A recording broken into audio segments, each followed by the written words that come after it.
My name is Mary Jo Adjetey. I'm a Ghanaian multidisciplinary artist. I've been working as an artist for the past 3 years.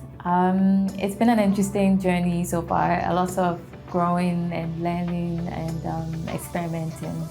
So sometimes I have an exact image in my head of what I want to paint, and I research digital images I can find to create the composition that I have in my head.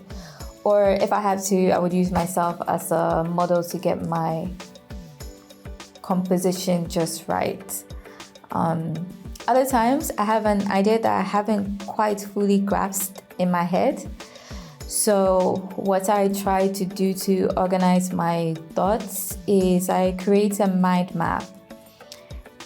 It's an extremely useful tool for me, and I use it a lot as a reference throughout the process of when I'm creating a series. Then from there, I sketch on my iPad, and then I play with different colors that sometimes I already know I want to use. But more often than not, I try to recycle paint that I've already mixed. So colors I've used in the past where they were in X's, I try to use them again, except in instances where I need to create a particular shade or a tint to fit in what I'm making better. But I am a huge advocate for recycling, so I try not to waste a lot and keep a lot of the old stuff that I have. 80 out of 100 times, I go straight to painting. Since I already know what's in my mind, I have my sketch ready, I just go ahead and I create it. So I use a projector to project my sketch on a canvas.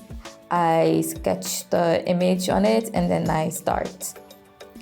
The other times, I test a lot. I test a lot on paper or canvas scraps that I have about. For those other 20% times, I'd say I test best how to get an effect that I want. Or sometimes I try different effects and techniques to see which would work better for what I have in mind. Or, I explore different things and see if, this might be more emotive. This might, influence the work a bit more, bring out something that I possibly hadn't seen before. So in those instances where I'm not so focused on what I'm creating in my head, I play around and I test a lot of different things. So that's usually my creative process. I had seen a post on Instagram on Tribe Africa, their social media account, and I hadn't really paid much attention to it. It's just something that I saw. They usually do this Tuesday opportunities thing where they show what's available for African artists or African creatives mostly. And I didn't really pay so much attention to it. And then a friend actually sent me the post directly. So I had a proper look at it and I was like, okay, why not? It seems like I can apply for it. All the things that they were asking of the application was something that I could provide. So I just went ahead and applied. To be honest, I was focused more on the funds and using it to get more supplies and finish setting up my studio, which I had been working on for a while, but very, very slowly. And but it's been interesting so far. Barbara has been wonderful. She sets up a workshop that I got to meet the other artists, the other winners, and we had very engaging conversations. We met with an established artist as well, who also gave us very good insights into his work, his practice, and how he has found the art business to be. And I've been grateful for the opportunity, and yeah, it's been very interesting. To be fair, I'm African, so any art I create is technically African art.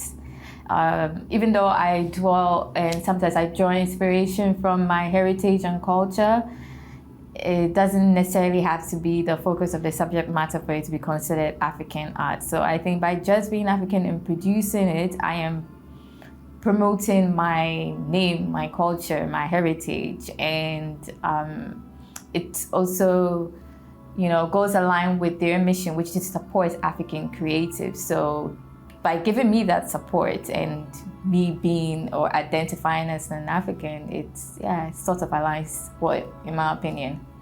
It's inspired by the human experience and society and how we are interconnected, and in what I call our shared consciousness. It's also inspired by the cyclical nature of life, how life and nature exists. We run in a circular kind of way or format. Life and death. If you believe in reincarnation, you come back.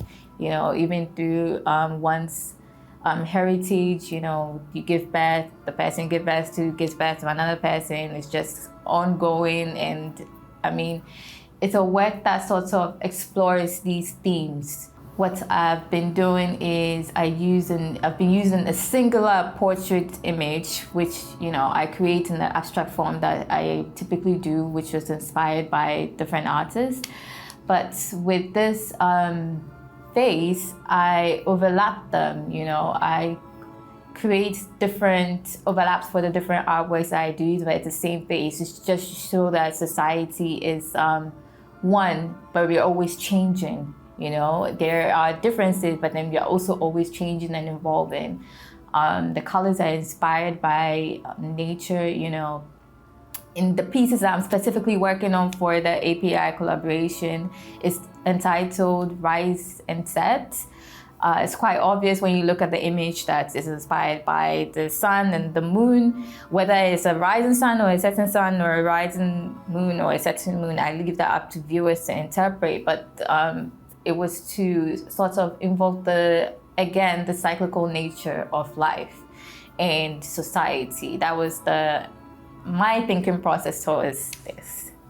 I'm not sure. I am just blessed and grateful to be given this opportunity. As an artist, when you're given the freedom to create as much as you can or in any way that you can, or just to explore, it's a very exciting opportunity, and I'm always grateful when I'm given that platform, and I hope that I can live up to my full potential. I'm glad I met Barbara. She's been amazing with her time. She set up the workshop for us. It was very great and insightful. We got to learn a lot about the art business in a way that I hadn't previously thought about it. She makes herself available to us to answer any questions that we might have, or any help or aid or advice that she could provide. I find it extremely valuable. So I've been enjoying our collaboration so far. Sometimes when I'm creating a particular work, I have a story behind it. Sometimes it can be very deep. Sometimes it's not deep. It's just like an image I found striking that I wanted to recreate. But I want viewers to have their own personal connection to the pieces I create. I am very fascinated with how audiences interpret and they reflect in their own way. I can tell you the story of what it is I'm creating, but I love to hear the viewer's perspective, how they feel like they can relate to what I've created, whether it's with the color, whether it's with the form, it could be anything. And I want them to have a personal connection, something that they can feel towards it, as opposed to me making my intention or my story loud. There aren't a lot of open opportunities out there for, in my opinion, for starting and emerging artists, especially without references. I think, as well as providing insight into the art business and how it operates within Africa. All of this is within the context of Africa. And I think API does very well in bridging that gap. So far in my experience, even through the application process, was quite simple and straightforward. And the workshop that they brought for us taught us quite a bit that, I previously hadn't thought of or even had the opportunity to learn about. And I think they do a very good job of bridging that gap for African creatives. Eligibility is one. Not all international opportunities out there are open to the international community. You know, some things are limited to a specific continent or maybe a specific age group, or something. It happens all the time, so it's not unusual. Another thing is shipping. If you have any work somewhere internationally and you're shipping from here, the costs are astronomical, because if I'm shipping a canvas piece, which is stretched, on wood, it's a particular size. So if it's a very big size, even though it's not typically heavy, they ship by the size. So sometimes it can be very expensive. And if you're shipping to certain galleries or exhibitions outside where you don't have someone that you know personally, and you're dealing with agents that you don't really know, sometimes it can be a little bit of an issue. Like, I've had a few works actually go missing from shipping. Another challenge I have faced is how to be seen or heard. It's a very saturated and curated field. So sometimes when you're starting out and you're just applying for stuff in the international community, you're drowned out by all the other people who are also trying to find the same opportunity as you. So that can be a bit of a challenge. Experimenting with new techniques and ways to show my work. I'm always trying to push my boundaries, from where I started to where I am now. There's a lot that I am doing now that I wasn't doing before, and I find it exciting to learn new things. And to also collaborate more with other artists. I think it's always valuable when you meet and you discuss and you share ideas, you share your thoughts, you share how you go about your work. You gain a lot of insight from that, stuff that I probably haven't thought of. I may be doing something that could be very simple, but I'm going the very difficult way about it. And when you collaborate with other artists, I feel like it pushes your work more. I don't think art is singular. I think we all learn from each other. Our art, we get inspiration from other people's works, and I think in my future, I would like to do a lot more collaborations. I would give 3 advice. One is research and studies are always essential. Sometimes as an artist, we tend to be impulsive. When you have an idea, you just get up and do it. Sometimes you don't really focus so much on the story that you're telling or the impact that it might have, especially if you're doing it from like a historical or cultural standpoint, and you just put some symbol somewhere, not knowing that that symbol might have different connotations to different people, So research and studies are very important. The second advice I would give is try new things and don't be afraid to take risks. I think that's how you grow more as an artist. Sometimes you see something, you don't know how to do it. I think it's very essential for you to figure out in your own way how you think that this could work, especially if it's something that is interesting to you that you would like to incorporate into your pieces. The third advice I would give, and what I think is very important as an artist, is to treat it as a job that you love and not a hobby, not just a hobby that you just get up and do, especially if you want to be an artist, like a career artist.